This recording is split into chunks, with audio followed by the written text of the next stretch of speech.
3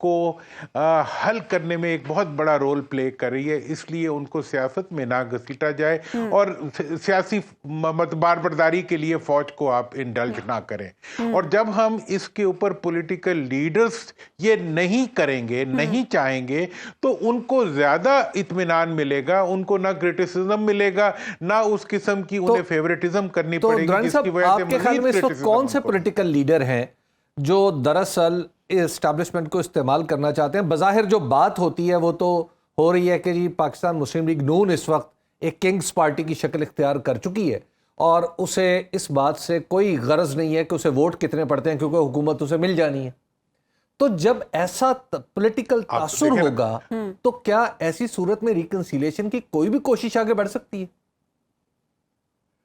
دیکھیں، اب میں آپ کو چند واقعات سناتا ہوں۔ پچھلے 4-5 دنوں میں جو 2-3 افراد پی ٹی آئی کے جو پیش ہوئے ہیں، ان کا کبھی مطلب کسی ادھر بیان ہو گیا، کبھی انہوں نے پارٹی چینج کر لی، اس کی وجہ سے پوری پی ٹی آئی کا جو لاٹ ہے اور پاکستان کے ایون دانشور تک عمومی تاثر یہ دیا جا رہا ہے کہ یہ سب کچھ جو ہے وہ پی ایم ایل این کو سپورٹ کرنے کے لیے کیا جا رہا ہے۔ ایون پی ٹی آئی والے تو یہاں تک کہہ رہے ہیں کہ ان تمام یہ خوف و ہراس پھیلا کر پی ٹی آئی کے لوگوں کو اس چیز سے خوف دلایا جا رہا ہے کہ میاں صاحب کے آنے کے اوپر وہ کوئی منفی حرکت نہ کریں۔ اچھا، اسی طرح سے یہ مختلف باتیں جو ہیں جو اس وقت ہو رہی ہیں، ان کا کچھ الزام، اب ایک تاثر یہ بھی ہے کہ پی ٹی آئی کی جو تحریک تھی اس کے دوران پولیس کے ساتھ جو ان کے رویے رہے پنجاب کے اندر، اس کا بھی ایک ری ایکشن ہے۔ پیپلز پارٹی والے کہہ رہے ہیں کہ جی کراچی میں، سندھ میں تو سب انتظامیہ چینج ہو گئی ہے اور پنجاب میں وہی انتظامیہ رکھی گئی ہے جو کہ این کی فیورنگ این ہے۔ تو اس وجہ کے ساتھ اس کا جو کچھ پنجاب میں ہو رہا ہے اس کا سارا بوجھ جو ہے وہ نون کی طرف جا رہا ہے، اور نون والوں کو اس وقت یہ ایج ہے، میں اس چیز کو انکار نہیں کروں گا کہ یہ تاثر موجود ہے کہ پوری طرح سے نون کو سپورٹ کیا جا رہا ہے۔ درانی صاحب، نام لیے جاتے ہیں سرکاری دفاتر میں، بڑے بڑے عہدوں پہ نام لیے جاتے ہیں کہ مسلم لیگ نون سے تعلق رکھنے والا فلاں شخص کہے گا تو کام ہوگا۔ یہ پنجاب میں ہو رہا ہے۔ ایگزیکٹلی۔ اچھا، اب یہ سب کچھ جو ہو رہا ہے، میں نون کو بھی یہ کہنا چاہوں گا اور پنجاب کی ساری انتظام، دیکھیں اب یہ کے پی کے میں نہیں ہو رہا، کے پی کے میں بھی ہو رہا ہے، ویسے وہاں پہ خبر کم جاتی ہے لیکن وہاں پہ بھی جو کچھ ہو رہا ہے، جس طریقے سے افسر لگتے ہیں اور کن کے کہنے پہ لگتے ہیں، درانی صاحب آپ سے یہ بات زیادہ دیر چھپی نہیں رہ سکتی۔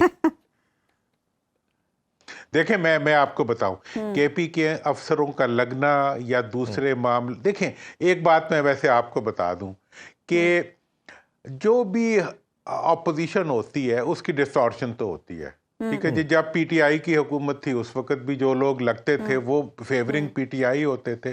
اس وقت چونکہ جو حکومت ختم ہوئی ہے وہ پی ڈی ایم کی یا پی ایم ایل این کی تھی، ان کا انفلوئنس جو ہے وہ عبوری میں بھی موجود ہوگا اور نظر آ رہا ہے، پولیٹیکلی ویزیبل ہے۔ ایون لوگ عدالتوں میں چلے گئے ہیں کہ بعض عہدوں کے اوپر وہ لوگ لگے ہوئے ہیں، ایون الیکشن کمیشن کے پاس اس چیز کی کمپلینٹ پہنچ چکی ہے کہ جی جو لوگ لگے ہوئے ہیں وہ نون، درانی صاحب ماضی کی طرح، وہ نون کی فیورنگ ہے۔ تو ماضی کی طرح یہ الزام بھی لگ رہا ہے کہ سیاسی انجینئرنگ کی جا رہی ہے تاکہ کوئی بھی جماعت اکثریت نہ لے سکے اور ایک ہنگ پارلیمنٹ ہی وجود میں آئے۔ دیکھیں، اب اس کے بارے میں بڑا انٹرسٹنگ ایک آج کل ایک وہ فلسفی چل رہی ہے، وہ کہتے ہیں جی ماضی کے وہ انتخابات جن کے اگینسٹ پروٹیسٹ نہیں ہوا ان کو آپ سیمی فیئر ہی سمجھے، ٹھیک ہے جی۔ بہرحال ٹھیک ہے، یہ بھی آپ کے الیکٹورل پروسیس کا چلتے رہنا جو ہے وہ بھی ایک مطلب ایک خوش آئند بات ہے۔ میں اس پہ آؤں گا، یہ جو ایگزیکٹلی جو بات کر رہا تھا۔ دوسری طرف یہ ہے کہ ہاں اس پہ تو ضرور اتفاق کریں اور یہ اس چیز کے ہر امکان کو مسترد کریں کہ اس ملک کے اندر جو ہے پولیٹیکل پروسیس ڈی ریل ہو جائے۔ اب آ جائیں آج کی صورتحال پہ۔ دیکھیں آج کی صورتحال میں جو الیکٹورل پولز ہیں اور جو اوپینینز ہیں ان کی روشنی میں یہ بات میں تمام پولیٹیکل پارٹیز کو اور تمام انتظامی عہدوں پہ بیٹھے ہوئے لوگوں کو متنبہ کرنا چاہتا ہوں کہ اس وقت اگر ایک حد سے زیادہ ڈسٹارشن کی گئی تو اس کا بڑا برا ری ایکشن ہوگا۔ تو آپ کیا سمجھتے ہیں، آپ کیا سمجھتے ہیں پولیٹیکل پارٹیز میں یہ سینس ہے اس وقت؟ دیکھیں جی، اس وقت سینس اگر ہے ہونی چاہیے، اور تمام کو مل کے اس سینس کو پریویل کرانا چاہیے کہ اس وقت ملک میں اگر کسی وجہ سے بھی ڈسٹورشن کو استعمال کیا گیا، اس کی وجہ سے پولیٹیکل پروسیس ڈی ریل ہونے کا خطرہ ہے۔ اچھا، صرف یہ نہیں ہے کہ جی میں آ جاؤں گا آپ نہیں آئیں گے، یا تیسرا آ جائے گا میں نہیں آؤں گا۔ اگر آپ اس وقت ایک حد سے زیادہ پولیٹیکل ڈسٹورشن کریں گے تو اس کے نتیجے میں ملک کے اندر جو پولیٹیکل پروسیس ہے، ایسے انتخابات خدا نہ کرے کہ پاکستان میں ہوں جس کو پوری دنیا ریجیکٹ کر دے، ایسے انتخابات خدا نہ کرے کہ پاکستان میں ہوں جس کو پاکستان کے عوام ہی ریجیکٹ کر دیں۔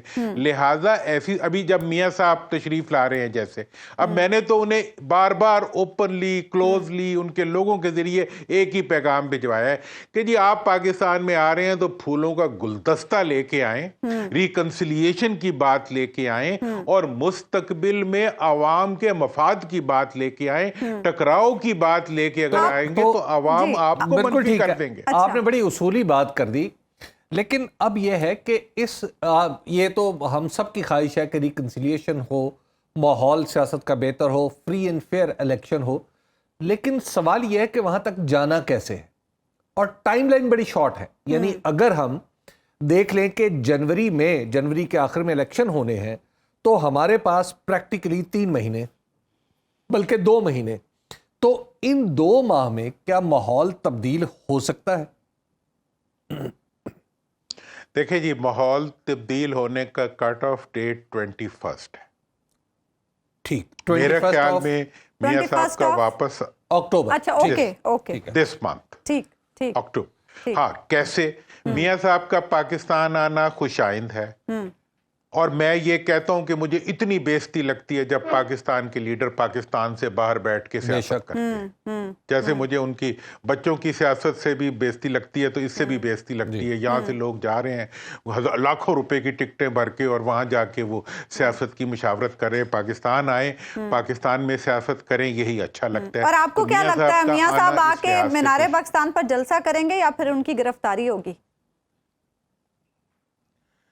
دیکھیں، وہ میں اس طرف 1 منٹ میں آتا ہوں۔ میں یہ بات کہنا چاہتا ہوں کہ جناب میاں صاحب کا آنا اگر خوش آئند ہوا تو دوسری بات یہ ہے کہ میاں صاحب کو ریکنسیلیشن کی طرف جانا چاہیے۔ میاں صاحب کا، یہ میں بتا دوں آپ کو کہ میاں صاحب کا واپسی کا سفر شروع ہوا ہے، ابھی اقتدار کا سفر شروع نہیں ہوا۔ اچھا، اقتدار کے راستے میں ابھی عدالت موجود ہے۔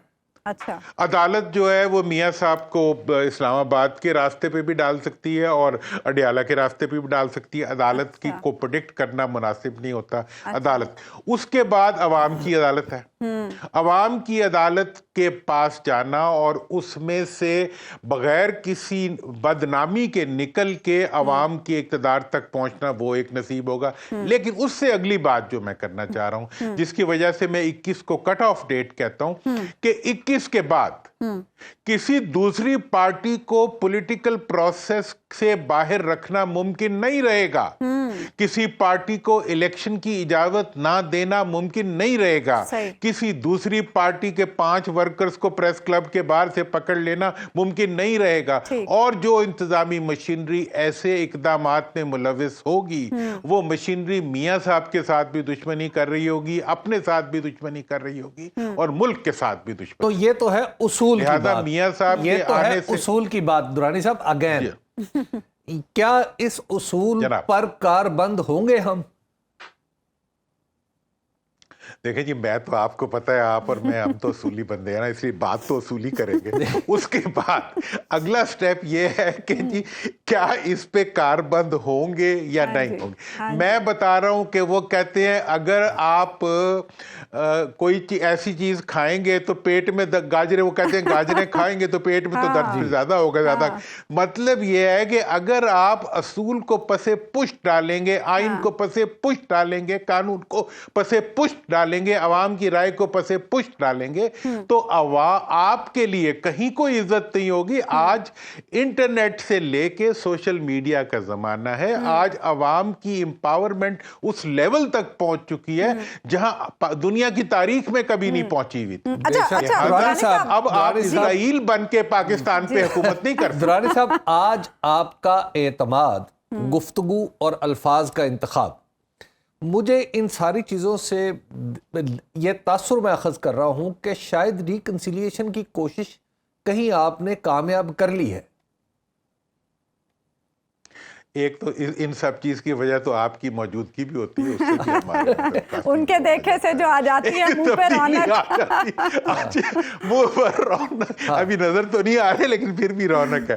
اچھا جی, دوسری چیز جہاں تک اعتماد کا, دیکھیں آج یہ جو پچھلے دنوں میں اقدامات ہوئے ہیں عبوری حکومت کی طرف سے, رابطے, اس کے بعد تمام پولیٹیکل پارٹیز کی قیادت کی طرف سے مثبت سٹیٹمنٹس, ایون مولانا فضل الرحمان صاحب کی طرف سے مثبت سٹیٹمنٹس, پریزیڈنٹ کے رول کا ایک, میں تو ہمیشہ سے ان کے رول کو پازیٹیو دیکھ رہا تھا, اس کا مزید پازیٹیو ہو جانا, یہ سب چیزیں جو ہیں یہ وہ خوش آئند ٹھنڈی ہوا کے جھونکے. اور میں اس دن کا انتظار کر رہا ہوں جس دن میاں صاحب ایئرپورٹ سے اتر کے پھولوں کی اپوزیشن کے اوپر پھول نچھاور کریں گے. اس دن آپ دیکھیں گے بڑا ہی خوبصورت منظر پیش کر رہے ہیں. میں یہ نہیں کہہ رہا کہ اس کی یار, اب میں خواب تو اچھے دیکھنے چاہیے نا, اب خواب میں بھی لڑائی کروں, مطلب یہ دیکھیں, ہم تو خواب فروش ہے. دیکھو میرا تو پرسنل انٹرسٹ آپ کو پتہ ہے کہ کسی کے ساتھ منسلک نہیں ہے. میں تو صرف اور صرف اپنے ملک کے عوام کے دکھ کو دیکھتے ہیں. اڈیالہ جیل کا دروازہ کھل سکتا ہے جی, اڈیالہ جیل کا دروازہ کھل دیکھیں جیل کے بارے میں میری اچھا, اب میں دو باتیں ہیں. ایک, میں ہمیشہ آج بھی بات ہو رہی تھی, ہمارے پی ٹی آئی کے جو بڑے ایموشنل ورکرز ہوتے ہیں وہ بہت غصے میں ہوتے ہیں کہ جی جو اس وقت ہو رہا ہے فیلڈ میں کیا ہو رہا ہے. ایک تو میں انہیں یہی بتاتا ہوں کہ بھئی دیکھو, پولیٹیکل پروسیس جو ہوتا ہے نا وہ, اور پولیٹیکل عمل, اس کے اندر مشکل اور سکھ دونوں چیزیں آتی رہتی ہیں, ان کو برداشت کرنا پڑتا ہے. دوسرا, میں نے انہیں یہ بھی کہا کہ ماضی میں جو سب سے زیادہ اگریسو لوگ تھے نا وہ سب آپ کو چھوڑ گئے, ٹھیک ہے نا جی, اور وہ آج آپ کے ساتھ نہیں ہے. آج بھی زیادہ اگریسو لوگوں کو آپ اپنے آگے نہ آنے دیں, کیونکہ یہ اگریسو لوگ دشمن کے کام زیادہ کر جاتے ہیں بنسبت اپنا, خواہ خلوص میں کریں یا کسی اور وجہ سے کریں.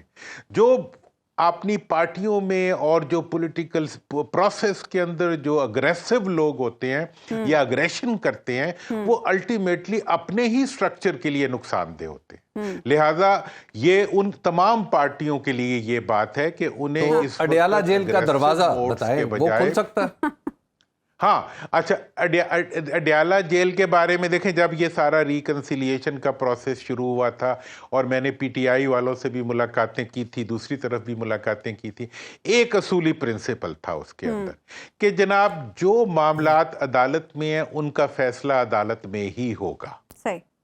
میں سمجھتا ہوں کہ عدالت, اڈیالہ جیل کا دروازہ عدالت ہی کھول سکتی ہے اور عدالت کو ہی کھولنا چاہیے, خواہ کسی کے اندر جانے کے لیے کھلے یا کسی کے باہر آنے کے لیے. اچھا درانی صاحب, اس ساری سچویشن میں, اس سارے مفاہمتی عمل میں یہ اسپیکولیشنز بھی ہیں کہ شاید پاکستانی سیاست میں 2 مائنس ہونے جا رہے ہیں, چیئرمین تحریک انصاف اور میاں نواز شریف صاحب. یہ چیزیں کیوں چل رہی ہیں آپ؟ دیکھیں, میں نے پہلے دن شاید آپ کے پروگرام میں ہی کہا تھا یا کسی اور کے پروگرام میں کہا تھا, میں نے کہا تھا مائنس کا اختیار کسی کے پاس نہیں ہے عوام کے علاوہ. آپ دیکھیں کہ جی پیپلز پارٹی دہشت گرد ڈکلیئر ہو گئی تھی, پھر بھی بیلٹ پیپر سے نہیں اتر سکی. نون کو ہائی جیکر بنا دیا تھا, پھر بھی بیلٹ پیپر سے کوئی نہیں اتار سکا. مطلب یہ ہے کہ بیلٹ پیپر سے کسی کا نام اتارنا جو ہے یہ کسی انتظامی آرڈر سے نہیں ہو سکتا. جتنا کتنا آئین پاکستان میں لاگو ہے, خواہ وہ ہائیبرڈ ہے یا سنگل بریڈ ہے یا ڈبل بریڈ ہے, اس کے باوجود اس آئین کا راستہ جو ہے وہ براستہ عدالت ہی ہے. تو لہٰذا میں نہیں سمجھتا کہ کسی کو, ایک کو یا 2 کو مائنس کرنا کسی انتظامی فیصلے کے ذریعے ممکن ہے, یا اس اچھا خبر بن سکتی ہے, مطلب ایک دن کی لیڈ بن سکتی ہے, ایک بریکنگ نیوز بن سکتی ہے ہے کہ جی یہ خبر آ رہی ہے اور یہ خبر آ رہی ہے. دیکھیں ایسی خبریں نہ کبھی آئی ہیں نہ آ سکتی ہیں اور نہ آئین کے اندر ایسی خبروں کا راستہ ہے. ٹھیک ہے, بہت بہت شکریہ محمد علی درانی صاحب میں آپ ہمارے ساتھ موجود تھے اور بڑی خوش آئند آپ نے باتیں کی. ایک بریک لیں گے ناظرین, بریک کے بعد واپس آئیں گے تو گفتگو کے سلسلے کو آگے بڑھیں. ویلکم بیک ناظرین. حکومت اور سیاسی جماعتیں انتخابی ماحول سازگار بنانے کے لیے متحرک ہیں. محمد علی درانی صاحب سے بریک سے پہلے ہم بات کر رہے تھے. حبیب صاحب, جس طرح سے ہم دیکھ رہے ہیں کہ نگران حکومت اب سیاسی جماعتوں سے رابطے کر رہی ہے اور مفاہمت کے ماحول کو آگے لے جانے کی کوشش کر رہی ہے, آپ کو کیا لگتا ہے اس کے کیا نتائج؟ نگران حکومت نہیں, نگران وزیر اطلاع, بس اس کو وہیں تک دیکھیں. اچھا, اس کی وجہ یہ ہے کہ اگر نگران حکومت کر رہی ہوتی تو آپ کو پنجاب میں کچھ سب سے پہلے بہتری نظر آتی. اچھا, کیا آپ کو پنجاب پولیس کے رویے میں کوئی تبدیلی نظر آئی ہے؟ کیا آپ کو پنجاب حکومت میں کوئی تبدیلی نظر آئی ہے اس کے رویے میں؟ آج بھی افسروں پر ایک مخصوص سابق وزیر کا حکم چلتا ہے کہ فلاں ڈی سی جو ہے وہ صرف وہ کام کرے گا جو اس کو فلاں شخص کہے گا جس کا تعلق مسلم لیگ نون سے ہے. تو جب ایسا ماحول بنا ہوگا اور آپ کے چھوٹے چھوٹے مطلب آپ جو پی ٹی آئی سے تعلق رکھنے والا شخص ہے وہ سرکاری دفتر میں جانے سے ڈرے گا کہ اس کو وہاں پہ پکڑ کے بٹھا نہ لیا جائے, تو اس کو ریکنسیلیشن نہیں کہتے. اچھا, تو یہ صرف نگران وزیر اطلاعات جناب مرتضیٰ سولنگی صاحب جو ہیں وہ ان کا پرانا تعلق ہے. میری ان سے بات بھی ہوئی سولنگی صاحب سے.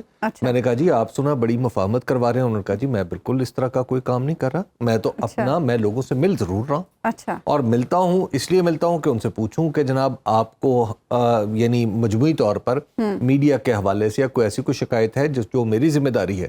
میں اس کے بعد تو شفقت محمود صاحب سے ان کی پرانی دوستی بھی ہے اور شفقت محمود صاحب آپ کو پتہ ہے کہ غلط کانٹیکسٹ میں لیا دیکھیں غلط کانٹیکسٹ نہیں, کانٹیکسٹ دیکھیے جب ملاقاتیں ہوں گی تو پھر مفاہمت کے امکانات بھی بڑھ جائیں گے نا. جی جی بالکل. یہ تو اس لیے ملاقاتوں کا آغاز چاہے ذاتی انیشیٹو سے ہو یا کسی بڑی کوشش کا حصہ, کم از کم رابطے ہوتے رہنے چاہیے. ہر 2 صورتوں میں رابطے ہونا جو ہے وہ بہرحال بہتری کی بات ہے. اور شفقت محمود صاحب کے بارے میں ایک مجموعی طور پر یہی گمان کیا جاتا ہے کہ وہ درمیانی راستہ اختیار کرنے والے آدمی ہیں. اور اس میں بعض لوگ سازش کا پہلو بھی نکالتے ہیں کہ جناب ایک سافٹ پی ٹی آئی بنانے کی کوشش کی جا رہی ہے جس میں شفقت محمود صاحب اور اسد عمر صاحب اور اس طرح کے لوگ شامل ہوں گے. لیکن بہرحال یہ ایک ڈیفرنٹ چیز ہے, اس طرح کی سافٹ پی ٹی آئی یا ہارڈ پی ٹی آئی کام نہیں کرتی. اچھا, محمد علی درانی صاحب جس طرح سے کہہ رہے تھے کہ وہ 21 اکتوبر کو کٹ آف ڈیٹ کے طور پر دیکھ رہے ہیں, آپ کیا سمجھتے ہیں میاں صاحب کے آنے کے بعد سچویشن میں کیا تبدیلی آئے گی اور کیا وہ جلسہ کریں گے یا پھر ان کا طرز عمل اگر میں دیکھوں اسپیشلی اپریل 2022 سے آنورڈ تو مسلم لیگ نون کا طرز عمل کوئی جمہوری نہیں رہا. اچھا, آپ دیکھیے کہ جنوری میں باقاعدہ طور پر صوبوں کے 2 صوبوں کی اسمبلیاں ٹوٹی, تو اس کے ان انتخابات کے راستے میں رکاوٹ کس نے ڈالی؟ مسلم لیگ نون نے ڈالی نا. جب مسلم لیگ نون نے دستور کا مذاق اڑا دیا, وزیر اعظم جناب شہباز شریف صاحب, جناب وزیر خزانہ جناب اسحاق ڈار صاحب اور دیگر مسلم لیگ نون کے جو لوگ تھے, جس انداز سے الیکشن کی اس دستوری حکم کا مذاق اڑاتے تھے, کیا وہ لوگ بھول چکے ہیں؟ اس کا مطلب ہے یہ رویہ جمہوری اور دستوری تو قطعی نہیں رہا تھا. تو اگر تو کوئی جمہوری رویہ ہو یا دستوری رویہ ہو, ریاکشن دیکھنے کے بعد کچھ دیکھیں عوامی ریاکشن کا ایک ہی راستہ ہے, وہ ہے بیلٹ. دیکھیے ہمیں عظما یہ نہیں بھولنا چاہیے کہ جب ریکنسیلیشن ہوتی ہے نا, اس کے لیے آپ لیڈر کو نکال کے اس کے بعد ریکنسائل نہیں کر سکتے. 21 اکتوبر کو آپ کیا دیکھ رہے ہیں, گرفتاری یا پھر مینار پاکستان پہ جلسہ؟ دیکھیے یہ بات بڑی بالکل کی جا رہی ہے کہ اسٹریٹجی تھوڑی سی حکمت عملی میں تبدیلی کی کچھ خبریں سن رہے ہیں. اچھا, کہ نواز شریف صاحب جو تشریف لائیں اور آ کے وہ گرفتار ہو جائے. اچھا, تاکہ یہ اسٹریٹجی کیا نون لیگ کی طرف سے؟ یہ اسٹریٹجی نون لیگ ہی کچھ اس پہ کام کر رہی ہے کہ اس سے شاید ہمیں ہمدردی مل جائے. لیکن وہ جو یہ اسٹریٹجی ہے اس کے بھی تمام بالکل 1 2 3 اقدامات سارے طے ہیں. اچھا, ٹھیک ہے نا, کہ میاں صاحب آئیں گے, گرفتار ہوں گے, وہاں جائیں گے, یہاں جائیں گے, این ممکن ہے ایئرپورٹ سے, این ممکن ہے, یہ امکانات پیدا ہو چکے ہیں. اچھا, وہ اس کے بعد جلسہ جو ہے وہ ہو سکتا ہے کہ وہیں کا وہیں ہو, اور اچانک وہاں پہ خبر سنائی ہو کہ بطل حریت نے آتے ہی جناب ہاتھوں میں ہتھکڑیاں پہن لی انہیں گرفتار کر لیا گیا ہے.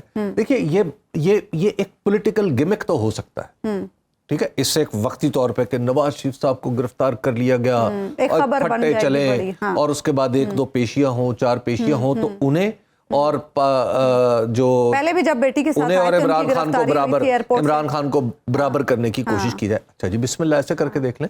لیکن دیکھیے عظمیٰ, بنیادی کوشچن ذہن میں رکھیے, یہ جو -1 کر کے ریکنسیلیشن کرنے کی کوشش ہوتی ہے نا, ہمیشہ ناکام ہوتی ہے اور نقصان دہ ہوتی ہے. سن لیجئے, یہ جو ہم بات کر رہے ہیں, دیکھیے ریکنسیلیشن کا ایک ہی فریق ہے, وہ ہے پی ٹی آئی. باقی تو ریکنسائلڈ ہے نا پہلے. دیکھیے جب 1962 میں حسین شہید سہروردی تھے نا, جو ہمارے سابق وزیر اعظم تھے, وہ کہا کرتے تھے کہ ایوب خان کو کہتے تھے کہ میرے ہوتے ہوئے معاملات کو سیٹل کر لو, کیونکہ اگر میں نہ رہا تو میرے بعد قیادت کچھ اور قسم کی آئے گی. اور ان کے بعد عوامی لیگ کی قیادت کس کے ہاتھ میں آئی؟ شیخ مجیب الرحمان کے ہاتھ میں. عمران خان کی موجودگی میں سب کچھ ہو جائے بہت اچھا ہے. عمران خان کو مائنس کریں گے, اگلے لوگوں کے بارے میں کسی کو اندازہ نہیں. یعنی چیزوں کو بہتر کرنے کے لیے بہت زیادہ سوچنے سمجھنے کی ضرورت ہے. ایک بریک لیں گے ناظرین, اور بریک کے بعد بات کریں گے. پاکستانی معیشت کے اشاریے بہتر ہو رہے ہیں. فاروق سلیم صاحب ہمارے ساتھ پروگرام میں موجود ہیں.